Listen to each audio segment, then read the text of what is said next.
Muy buenos días, muy feliz sábado para aquellos que no he saludado. Agradecidos a Dios porque es sábado. Yo estoy contento en esta época, ¿saben por qué? Porque mi esposa deja sufrir un poco del frío. Agradezco a Dios de que ella empieza a disfrutar. Son sus días, ¿no? El invierno es un poco más largo, yo lo disfruto un poco más, así que no me puedo quejar. Así que contento de que los días se están alargando, ya las temperaturas están siendo más favorables y es sábado, acabamos una semana, así que para agradecer a Dios porque es un día muy especial. En esta mañana me toca a mí estar predicando la palabra y realmente agradezco a Dios de todo corazón porque un pecador como yo, Dios me da el privilegio de compartir un par de textos con ustedes. Y el más privilegiado cuando uno predica es el que predica. Así que si quieren sentir esa bendición, den estudios bíblicos, prediquen y van a disfrutar de ese gozo que da predicar la palabra de Dios. ¿Que hay nervios? Hay nervios, transpiran las manos y demás, pero es una alegría porque uno pasa una comunión diferente en la semana preparando el tema con Dios. En esta mañana quiero hablarles de una cuestión doctrinal. Cuando uno predica tiene diferentes temas. Cuando uno va a armar un sermón, hay sermones que son biográficos, hay sermones que son expositivos, hay sermones que son temáticos, y este sermón es doctrinal. ¿Qué significa doctrinal? Cuando uno va a la Biblia, por ejemplo, en las dos cartas a Timoteo, se habla muchísimo de la doctrina. El apóstol Pablo le habla a un futuro pastor y enfoca en este futuro pastor muchos aspectos de lo que es la doctrina. Por ejemplo, uno de los tantos pasajes allí en 1 Timoteo 4:16 dice esto: ten cuidado de ti mismo y de la doctrina, persiste en ello, pues haciendo esto te salvarás a ti mismo y a los que te escuchan. La doctrina es tan importante, tanto para el que escucha como para el que le imparte.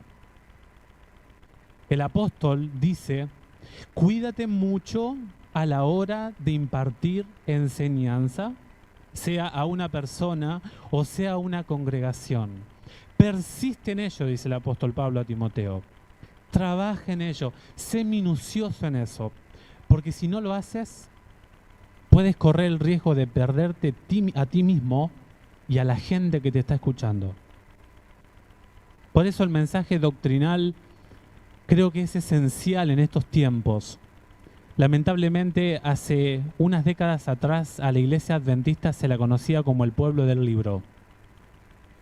Hoy en día ese nombre no es tan correcto analizando cómo está nuestra iglesia. Y yo soy parte de mi iglesia y amo mi iglesia. Por lo tanto, nosotros tenemos que escuchar el consejo del apóstol Pablo. Dice: cuida la enseñanza que impartes. Sé cuidadoso en lo que le enseñas a los otros. Si tú eres descuidado, le dice a Timoteo, si tú no persistes en ello, no eres constante en eso, puedes llegar a una consecuencia terrible: la perdición. Y hoy en nuestro mundo está lleno de doctrinas, lleno de enseñanzas que son peligrosas. Y se cuestionan las religiones unas a otras y la solución está al alcance de nuestra mano. La solución está aquí. Ayer hablábamos con mis estudiantes, me hicieron una pregunta que me descolocó. Me dijeron: profe, usted es teólogo, ¿no? Sí, le digo. ¿Y cree en Dios? Y llegamos a hablar un poquito acerca de la cuestión si hay una verdad absoluta o no. Y ellos no creen que hay una verdad absoluta. Pero Jesús dice que hay una verdad absoluta. Dice: conocerán la verdad y la verdad los hará libres. ¿Cuántas verdades hay? Por lo tanto, o están mal las iglesias, o están mal las religiones, o están estudiando mal los teólogos, o Dios está equivocado. Y el error no está en Dios, a las claras. El error está en el ser humano. Quiero en esta mañana que hablemos acerca de una doctrina que lamentablemente se ha expandido, se ha filtrado en los círculos cristianos. Y es la doctrina del rapto secreto. Quizás algunos de los que estamos acá conocemos o hemos participado, bueno, Juan, yo no he participado, han participado de religiones o han profesado iglesias que creen en estas cuestiones del rapto secreto. Y el rapto secreto es algo tan importante porque tiene que ver con muchos aspectos doctrinales. El asunto del rapto secreto tiene que ver con la muerte, tiene que ver con el cielo, tiene que ver con el infierno y tiene que ver con la segunda venida de Cristo. Todas esas doctrinas acompañan o se acoplan al estudio del rapto secreto. Yo quiero que veamos un video. Ahí le di a Nico un video, algunos ejemplos. Miren lo que dicen ciertos predicadores cristianos.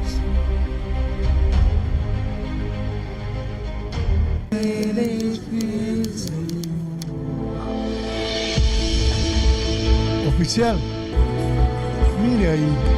¿Qué pasó? Allí.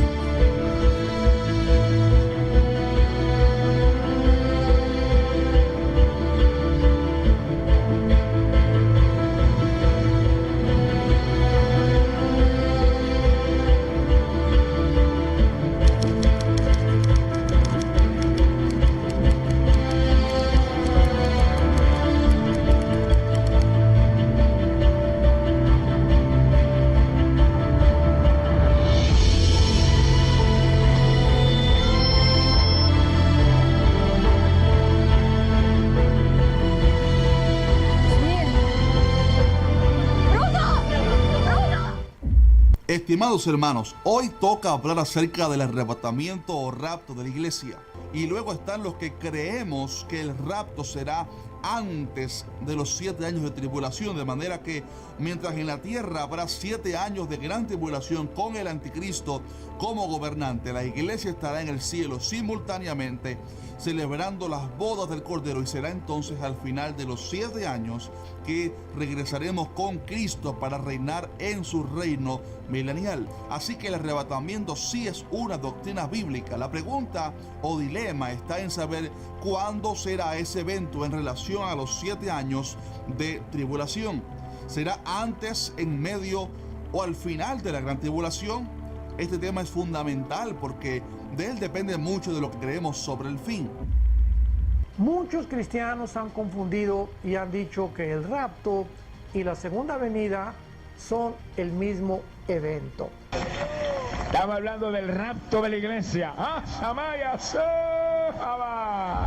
Que el rapto va a ser una cosa tan rápida, como dice en 1 Corintios 15, 51 y 52, que en una fracción de segundo, en el parpadeo de nuestros ojos, de repente personas van a voltear y ya no van a estar los bebés en los sanatorios, aviones que van a tener que estrellarse porque el piloto desapareció, conductores en los camiones también estrellando, un conflicto en las carreteras, una confusión en los medios de comunicación, en los noticieros por todos lados, ya nos los imaginamos hablando, especulando qué les pasó, desaparición millones de personas en el mundo, etcétera, etcétera, y otros pues desde luego que van a tener que concluir.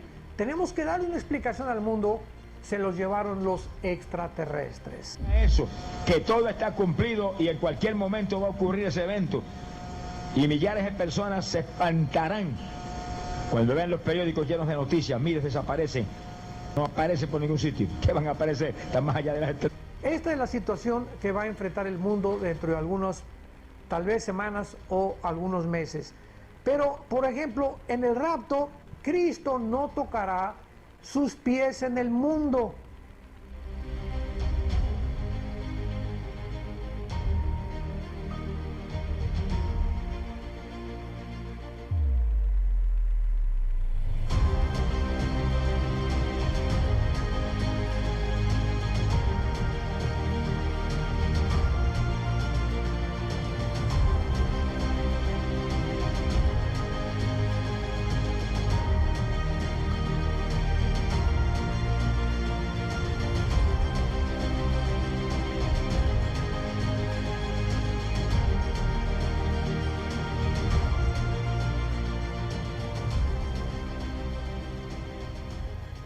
vigila tu doctrina.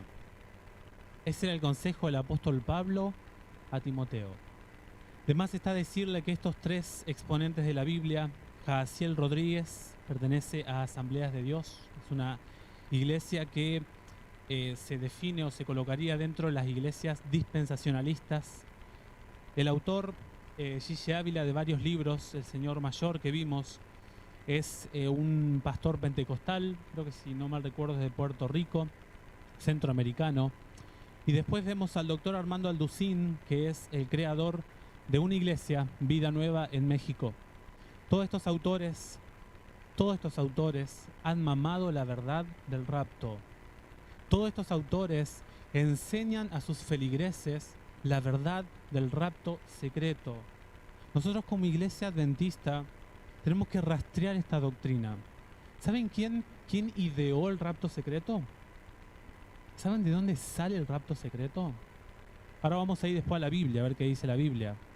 Pero el rapto secreto surgió como una idea para una de las bases de la contrarreforma.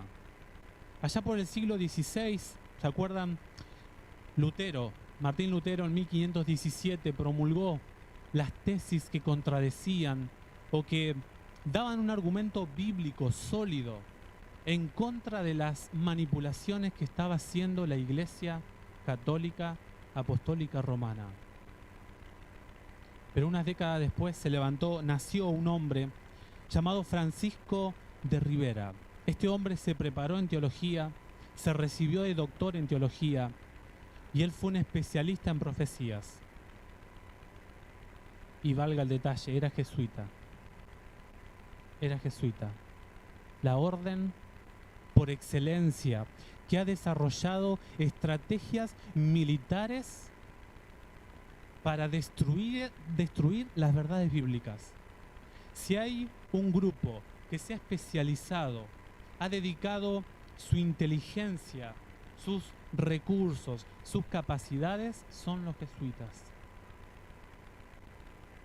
Este hombre dijo: el papado no es la bestia, ni el hombre de pecado, ni el rey del norte en Daniel 11, no es la Babilonia. Eso todavía no ha pasado. Eso vendrá en un futuro. La idea del futurismo abarca los eventos finales de los sucesos que van a ocurrir antes de que Cristo venga aquí a la tierra. Y este hombre dijo: los eventos serán de esta forma. Habrá un hombre carismático en Jerusalén. Este hombre carismático va a estar a favor por 3 años y medio del pueblo judío. Pero después se les va a transformar en el anticristo y ahí va a venir el momento de persecución. O sea, no miren a la historia nuestra, decía Francisco de Rivera. Miren al futuro. El futuro les traerá el verdadero anticristo. De esta idea, 3 siglos después, para el 1811, un hombre llamado Manuel Lacunza. 3 siglos después, esta idea jesuita resurgió y se expandió al mundo. Este hombre, Manuel Lacunza, bajo el sobrenombre Juan Josafá Rabino Ben Ezra, porque era perseguido también en su tiempo, él se puso un seudónimo y escribió un libro, La venida del Mesías en gloria y majestad. Y él tomó esta idea jesuita y la aplicó al contenido bíblico. Volvería con más fuerza esta idea del rapto secreto en Inglaterra con un pastor llamado Edward Irvings, 1792 a 1834.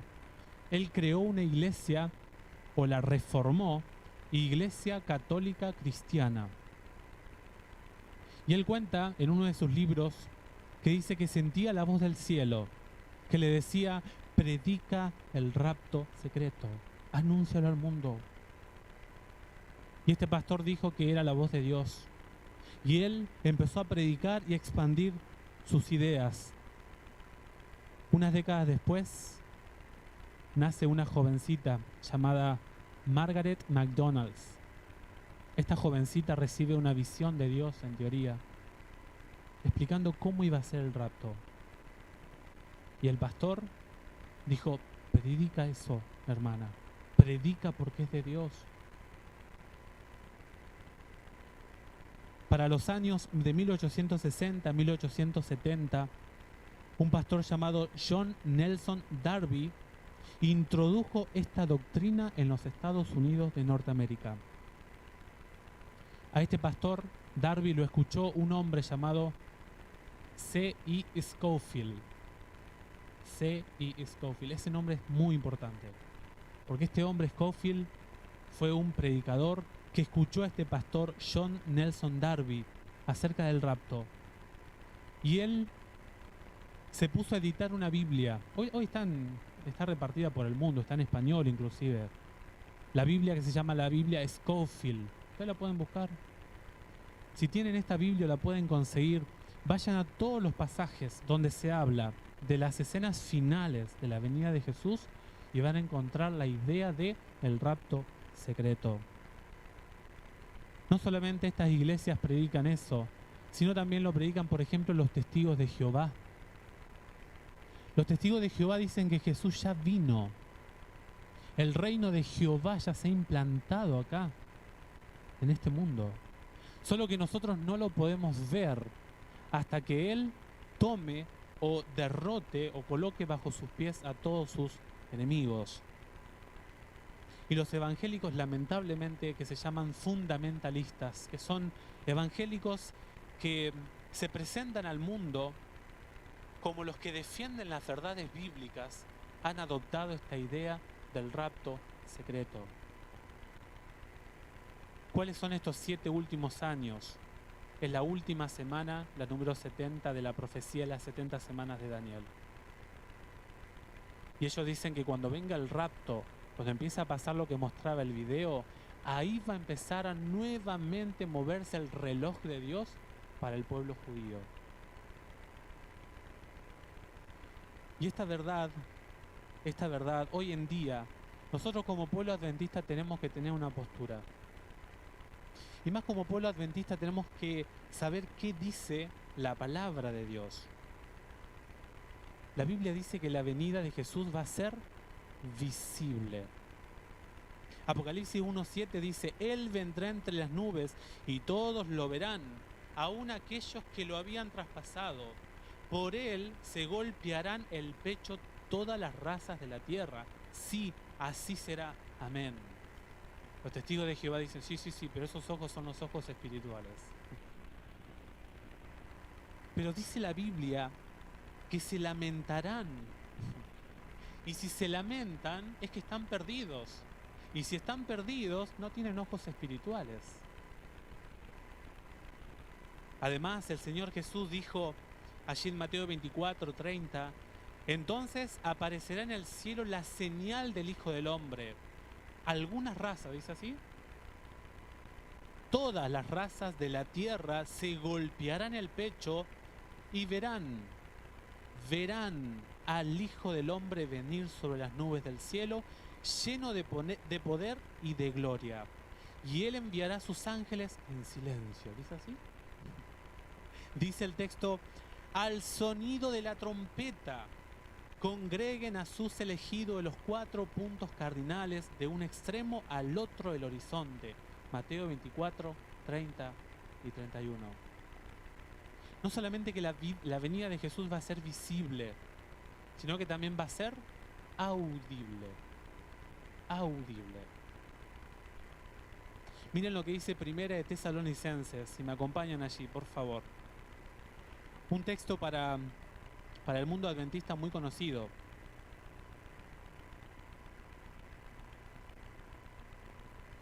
Primera de Tesalonicenses 4,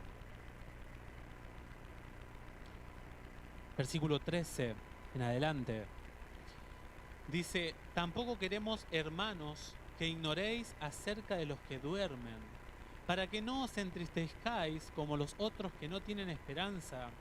Si creemos que Jesús murió y resucitó, así también traerá Dios con Jesús a los que durmieron en él. Otra doctrina interesante. El mundo cristiano dice que cuando una persona muere y ha sido fiel a Dios, se va en órbita al cielo. Pero mi Biblia no dice eso. Mi Biblia dice que los muertos están en estado inconsciente. Por lo cual, dice el versículo 15, les decimos esto en palabra del Señor, que nosotros, que vivimos, que habremos quedado hasta la venida del Señor, no precederemos a los que durmieron. Es interesante que el texto, por ejemplo en el versículo 14, dice, Dios llevará con Jesús. El versículo 17 dice, seremos llevados. Mi Biblia dice que los salvos van a ser elevados en las alturas.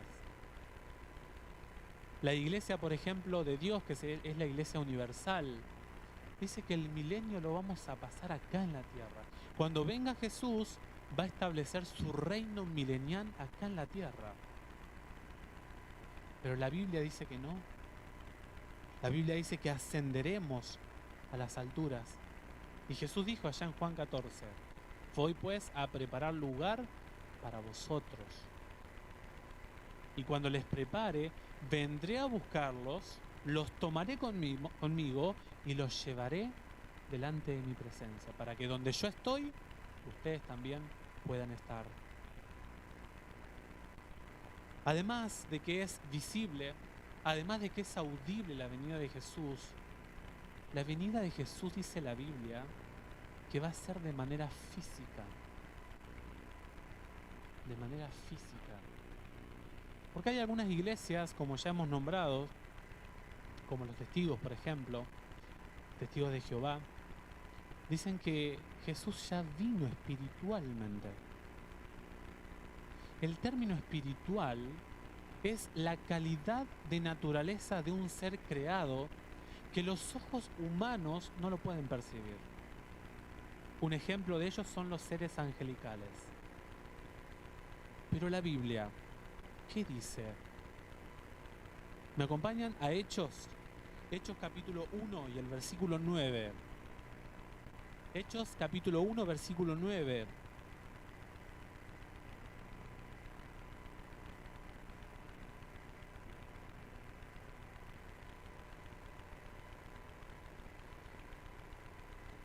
Este texto se conoce como la ascensión de Cristo, o sea, la elevación del Señor Jesús luego de su resurrección. 40 días después, Jesús es elevado a las alturas.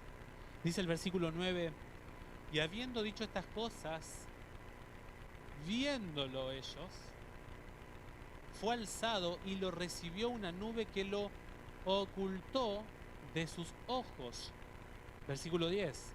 Y estando ellos con los ojos puestos en el cielo, entre tanto que él se iba, se pusieron junto a ellos dos varones con vestiduras blancas, dos ángeles, los cuales les dijeron, Galileos, ¿por qué están mirando al cielo? Este mismo Jesús que ha sido tomado de vosotros al cielo, así vendrá como lo habéis visto ir al cielo. ¿Notaron todas las veces que se dice en estos versículos, viéndolo, ocultó, ojos puestos, mirando, volverá de una manera física, visto ir al cielo? Cuando la Biblia repite algo, nos quiere decir algo. El texto bíblico me está diciendo, Jesús, así como se fue, así va a volver.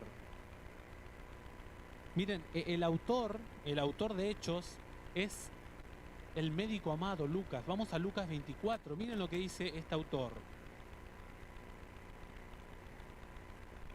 Lucas capítulo 24, los versículos 50 y 51.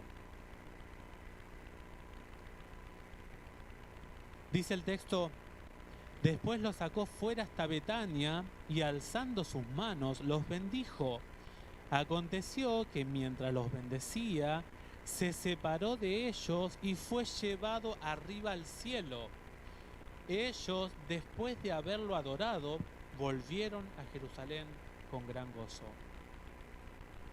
Jesús, dice el apóstol, el médico Lucas, dice: Jesús es llevado al cielo de esta forma. Pero Jesús resucitó en un cuerpo espiritual o en un cuerpo de carne y hueso. Vamos a leer unos textos antes. Miren lo que dice el versículo 36. Mientras aún hablaban de estas cosas, Jesús se puso en medio de ellos y les dijo: paz a vosotros. Entonces, espantados y atemorizados, pensaban que veían un espíritu. Pero él les dijo: ¿por qué estáis turbados y vienen a vuestro corazón estos pensamientos? Mirad mis manos y mis pies, que yo mismo soy. Palpad y ved, porque un espíritu no tiene carne ni huesos como veis que yo tengo. Y diciendo esto, les mostró las manos y los pies. Versículo 41. Pero como todavía ellos de gozo no lo creían y estaban maravillados, les dijo: ¿tienen algo aquí de comer? ¿Puede comer un ser espiritual? Jesús dice, ¿tienen algo aquí de comer? Y el versículo 42 dice: entonces le dieron un trozo de pescado asado y un panal de miel. Él lo tomó y comió delante de ellos. Luego les dijo: estas son las palabras que os he hablado estando aún con vosotros, que era necesario que se cumpliera todo lo que está escrito de mí en la ley de Moisés, en los profetas y en los salmos. Entonces les abrió el entendimiento para que comprendieran las escrituras. Jesús se fue en una nube, Él volverá en una nube. Jesús se fue de forma visible, Él volverá de forma visible. Jesús se fue con una materia glorificada, visible, volverá con esa materia glorificada, visible. Porque dice el ángel: así como ustedes lo han visto, Él también volverá nuevamente. Por eso dice el apóstol Pablo en 1 Timoteo 2:5: hay un solo Dios y un solo mediador entre Dios y los hombres, Jesucristo, hombre. ¿Saben qué es eso? Que todavía en el cuerpo de Cristo circula sangre humana. Y dice la Biblia, el apóstol Pablo, cuando estaba predicando en Atenas: porque Él ha establecido un día para juzgar al universo con justicia, por medio de un hombre que Él ha destinado y acreditado delante de todos, haciéndolo resucitar de entre los muertos. Muchos en el reino de los cielos le van a preguntar a Jesús, eso está allí en Zacarías 13, ¿no? ¿Qué son esas marcas? Y Él les predicará la historia de la redención. ¿Dios no podría hacer un milagro y transformar el cuerpo de Jesús? ¿No podría borrar esas heridas? Sí, podría. Pero Dios las va a dejar como un testimonio. Jesús va a decir: me las hice en la casa de mis amigos. En la casa de ellos fui a entregar mi vida completamente. Ahora, ¿qué va a pasar en la venida de Jesús? Porque el tema central es el rapto secreto. Bueno, ya hemos visto que los muertos justos van a resucitar. Los que estemos vivos vamos a ser, Tesalonicenses dice, vamos a ser trasladados. Pero 1 Corintios 15 dice que antes que seamos trasladados, los que estemos vivos, y el apóstol Pablo soñaba con estar vivo, por eso dice estemos vivos, seremos transformados y luego ascenderemos todos juntos. ¿Y qué va a pasar con la gente perdida? Bueno, los bautistas, los metodistas, dicen que la gente perdida va a quedar con vida acá en la tierra y va a tener una segunda oportunidad. si no se fueron en la primera venida de Jesús, en el primer viaje, que sería su segunda venida, van a tener una tercera venida. Van a poder irse en esa tercera venida.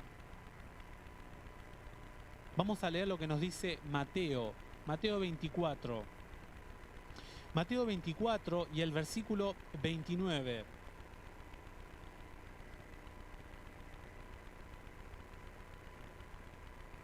En adelante. Dice la Escritura: inmediatamente después de la tribulación de aquellos días, el sol se oscurecerá, la luna no dará su resplandor, las estrellas caerán del cielo y las potencias de los cielos serán conmovidas. Entonces aparecerá la señal del Hijo del Hombre en el cielo, y todas las tribus de la tierra harán lamentación cuando vean al Hijo del Hombre venir sobre las nubes del cielo con poder y con gran gloria. Enviará a sus ángeles con gran voz de trompeta, y juntarán a sus escogidos de los cuatro vientos, desde un extremo del cielo hasta el otro. Y ahora Jesús desde el versículo 31 empieza a dar ejemplos. Por ejemplo, en el versículo 31 dice: de la higuera aprended la parábola. Cuando ya su rama está tierna y brotan las hojas, sabéis que el verano está cerca. Miren la higuera. Y ahora va a poner ejemplos. Va a poner el ejemplo de Noé, en los tiempos de Noé. Dice, por ejemplo, allí en el versículo 36: pero del día y la hora nadie sabe, ni aun los ángeles del cielo, sino solo mi Padre. Esta gente pone una fecha. Esta gente pone una fecha que es el evento del rapto secreto. Cuando ustedes vean que ha ocurrido esto, sepan que han empezado a correr los 7 años de tribulación. Pero mi Biblia dice en el versículo 29: después de la tribulación viene Jesús, no antes. Antes de que venga el Señor Jesús, tiene que venir la tribulación. Y estos pastores enseñan que no es así.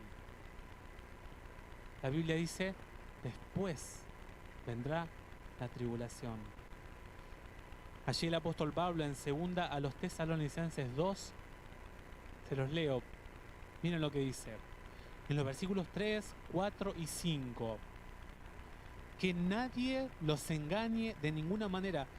Cuando la Biblia empieza a hablar de estos temas finales, muchísimas veces dice que no los engañan. Estén preparados, aparejados, como dice el Señor Jesús. Aunque les digan: miren, está en el desierto, no vayan, no crean.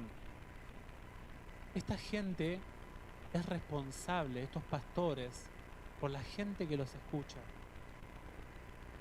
Y están haciendo perder a millones de seres humanos, porque le están enseñando una doctrina que no es bíblica. Persiste en ello, le decía el apóstol Pablo a Timoteo, porque si tú lo haces mal, te perderás a ti mismo y a los que te escuchan.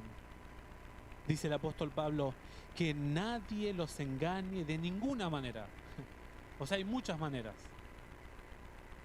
Y luego dice: porque antes tiene que venir la apostasía y manifestarse el hombre de pecado, el hombre impío. Tiene otros nombres, es el mismo sistema, que es la Babilonia antigua, que es el cuerno pequeño, que es el rey del norte, que es la bestia. Todos estos nombres representan al mismo poder.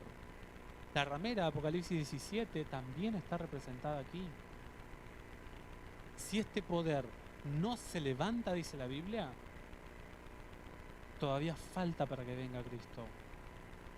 ¿Cómo dicen estas personas que el evento no es la apostasía que se levanta en el mundo, sino que es el rapto secreto? El evento que de paso es tan secreto que tomó 1800 años en ser descubierta. Interesante, ¿no?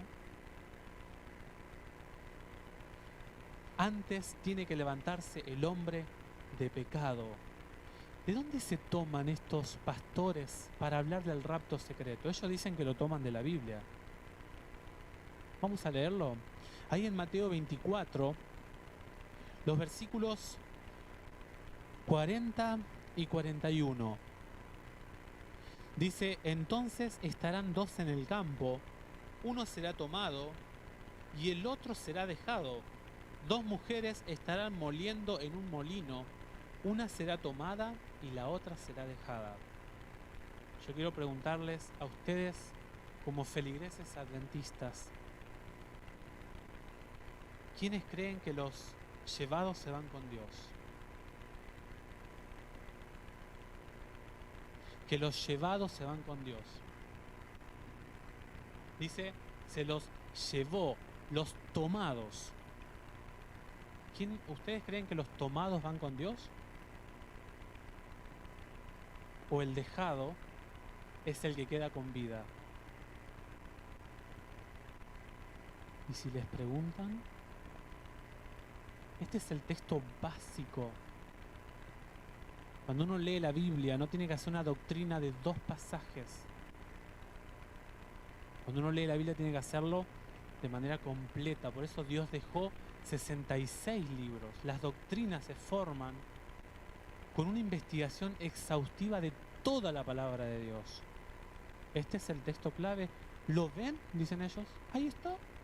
Uno será tomado y el otro será dejado. Ahí está. Tú como adventista,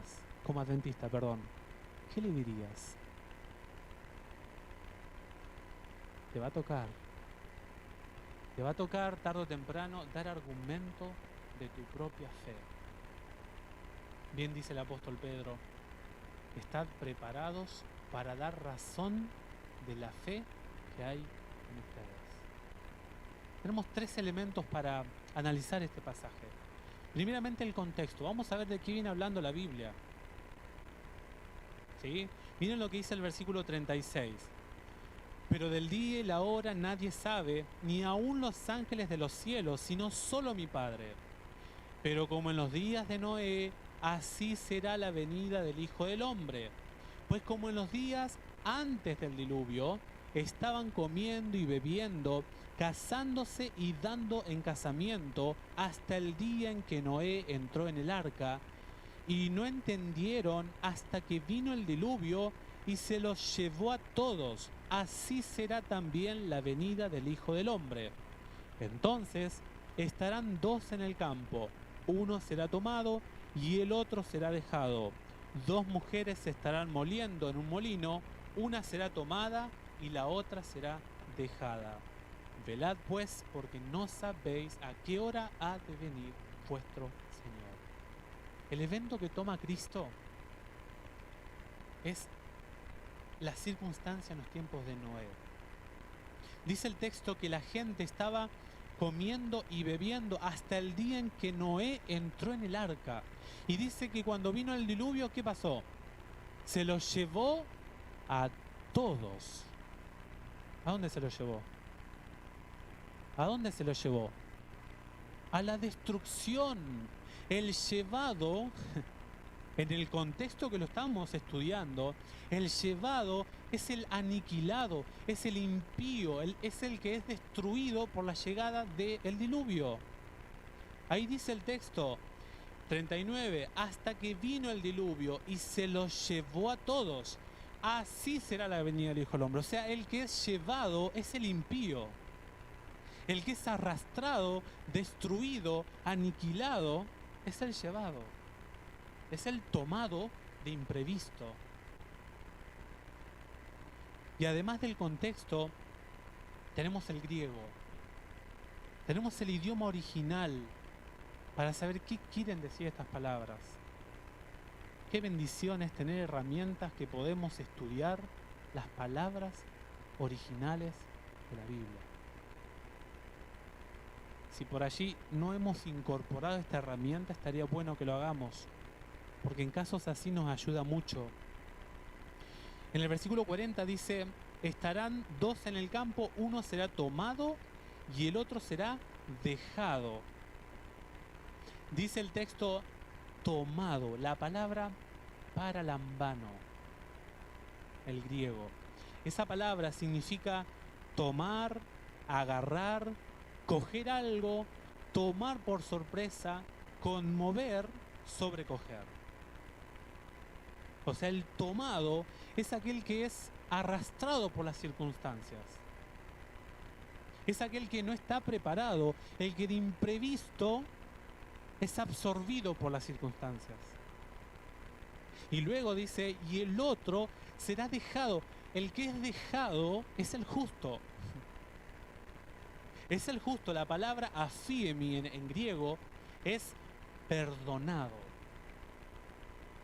El dejado es el perdonado. El dejado sin castigo. El que es entregado a. O sea, el dejado es el justo, el fiel. Vamos a ver si lo hemos entendido bien al pasaje. ¿Estamos interpretando bien el pasaje?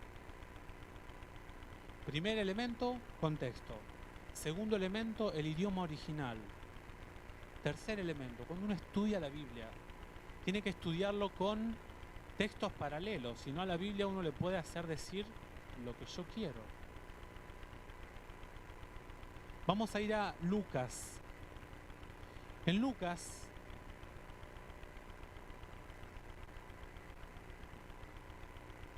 capítulo 17.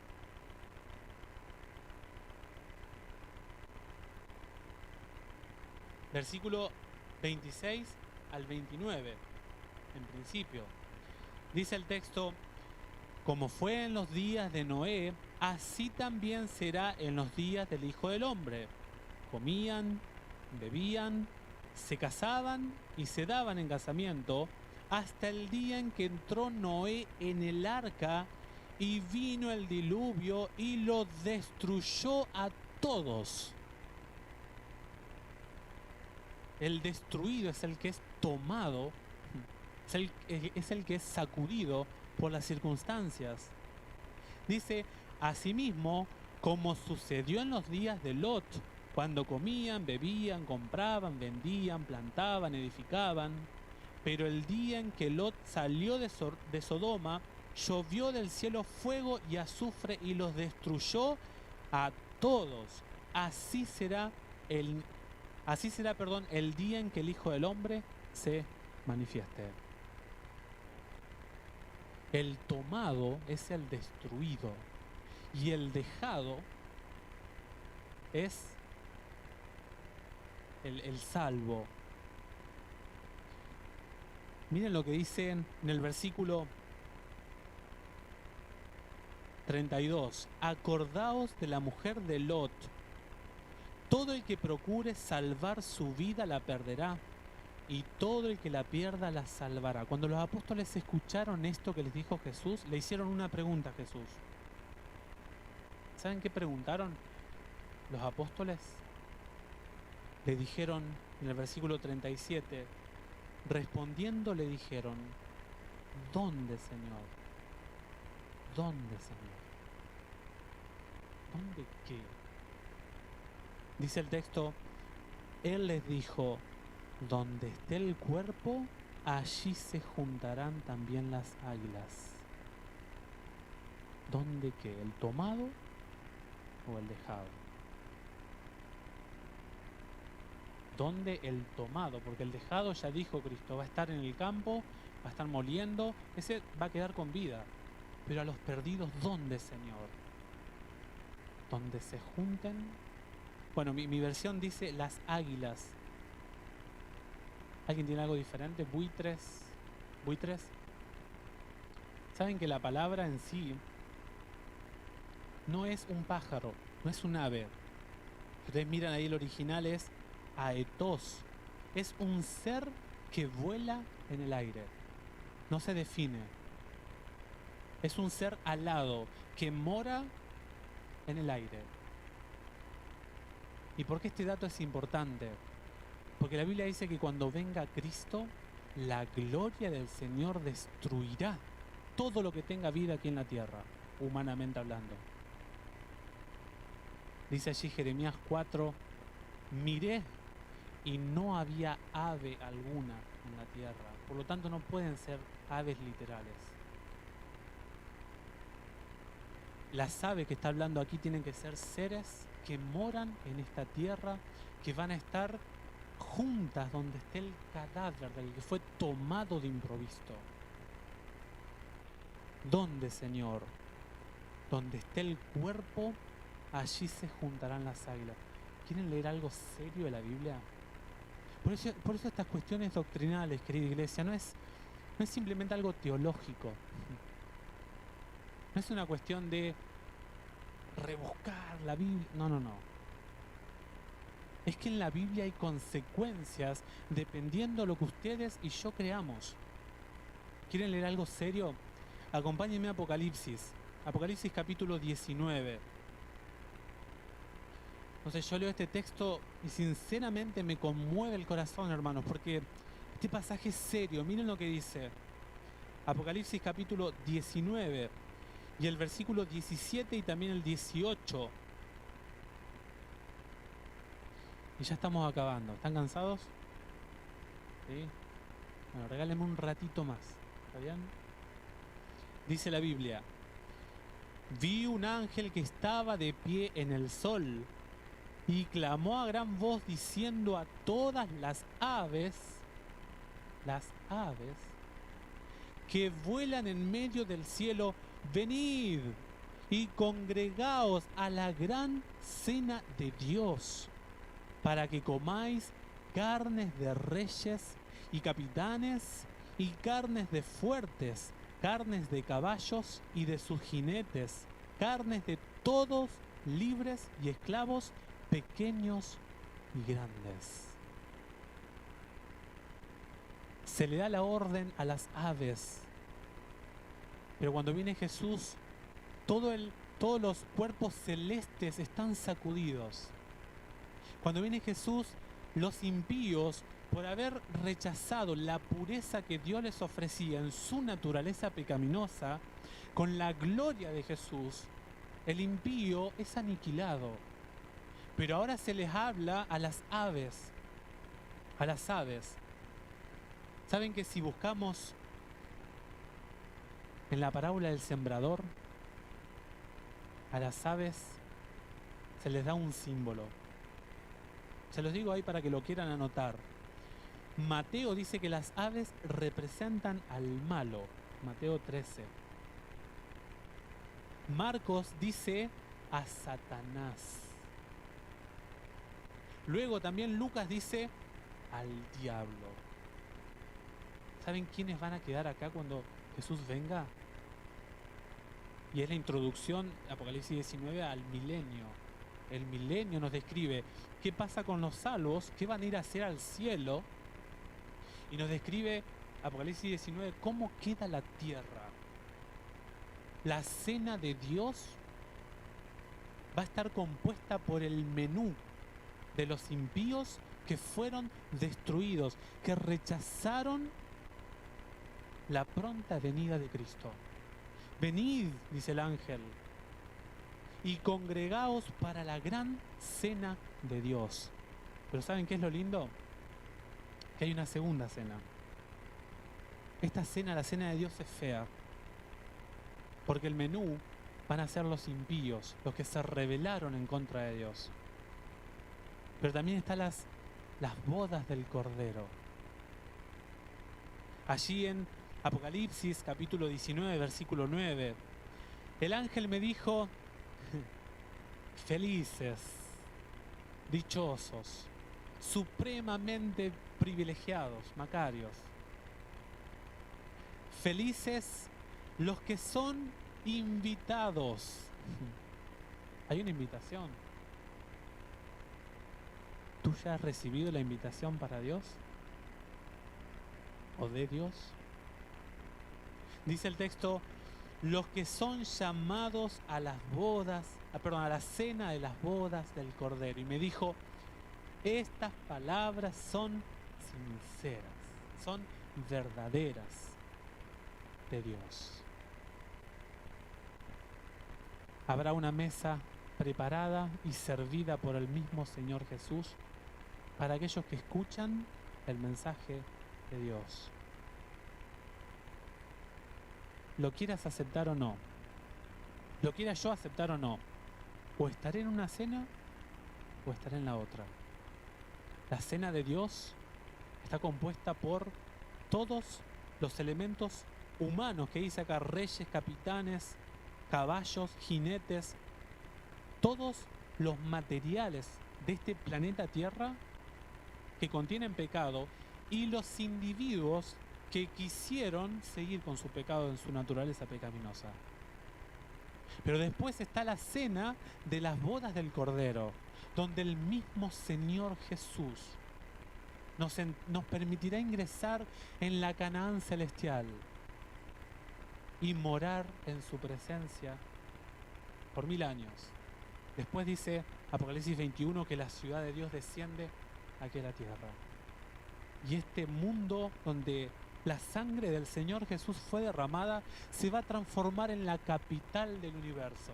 Y esas marcas de las que hemos hablado de Cristo Jesús nos dirán que el pecado jamás se volverá a levantar nuevamente. ¿Has recibido la invitación a las bodas del Cordero? Las cosas de Dios son serias, querida iglesia. La cosa de Dios no es simplemente una religión. Por eso tenemos que saber dónde estamos nosotros parados como iglesia. Cómo nosotros estudiamos las profecías. Yo no sé de dónde sacan estos personajes, estos pastores, que este lugar va a ser un paraíso, donde se va a desarrollar el milenio. Si hay un montón de pasajes en la Biblia que hablan de caos, de destrucción, de ausencia de la vida. Hay tantos, bueno, no nos da el tiempo para leer.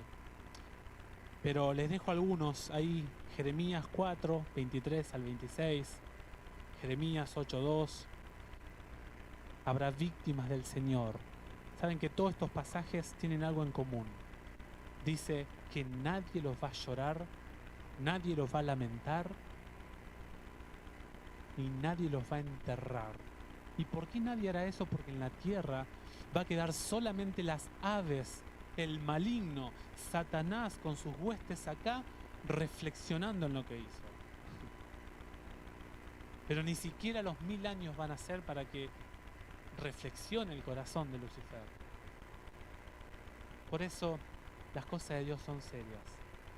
Este tipo de información doctrinal, queridos hermanos, deforma el carácter de Dios. Saben que este tipo de doctrinas, como el rapto secreto, hace a Dios un ser polígamo. Comulga con 2 pueblos. Que tiene un pueblo que es el privilegiado, ¿verdad? El que no va a tener condenación, que es la iglesia cristiana. Nosotros nos iremos antes, la persecución, la tribulación, no, el judío. Ellos van a tener que pasarla mal. Si quieren ir al reino de los cielos van a tener que padecer, como si no han sufrido ya, ¿verdad? Además, este tipo de mensajes enseña un falso evangelio. Porque la gente que no se le anuncia que la tribulación, que la angustia vendrá para sus vidas, no se prepara. Si a ustedes le dicen la tormenta ahora que se viene de Santa Rosa, ¿no? La tormenta de Santa Rosa no va a causar ningún efecto en Neuquén. ¿Ustedes se van a preparar para la tormenta? No, si la tormenta viene para otra provincia. Es un mensaje que desvía la posibilidad de preparación. ¿Y saben qué hace al pueblo judío ciudadanos de segunda clase? Yo quiero cerrar compartiéndoles una cita. De paso, este capítulo de El conflicto de los siglos es espectacular. Nuestra única salvaguardia, dice Elena G. de White, el anticristo va a efectuar ante nuestra vista obras maravillosas. El engaño va a ser tan real, tan semejante a la palabra de Dios, que miren lo que dice ella. El contrahacimiento se asemejará tanto a la realidad que será imposible distinguirlos sin el auxilio de las Santas Escrituras. Ellas son las que deben atestiguar en favor o en contra de toda declaración, de todo milagro. ¿Saben qué es lo que me deja tranquilo a mí? Que Dios hará un juicio. Miren lo que dice allí Jeremías. Este capítulo es fuerte. Jeremías 25. 25:34. Por eso tú dirás, quizás yo no soy pastor, pero tú tal vez enseñas de la Biblia. Por lo tanto eres un ministro de la palabra. Dice la Biblia: aullad, pastores, gritad, revolcaos en el polvo, mayorales del rebaño, porque se han cumplido vuestros días. La falsa enseñanza que ustedes están dando llegará a su fin. ¿Qué responsabilidad tienen y tenemos, que hoy me toca predicar, aquellos que impartimos la palabra, que es una gran responsabilidad? Dice la Biblia: para que sean degollados y esparcidos, caerán como vaso precioso.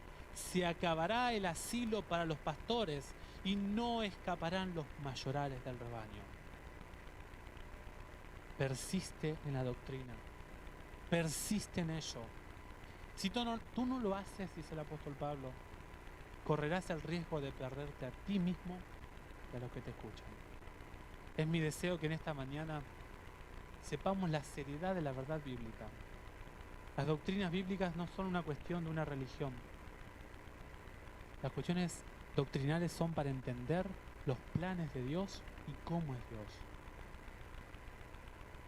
Yo deseo que mi pueblo adventista se prepare para el encuentro con su Dios y que ojalá ninguno de nuestros familiares estemos dentro de la cena de Dios, sino que seamos los felices, los convidados a las cenas de las bodas del Cordero. Que Dios les bendiga.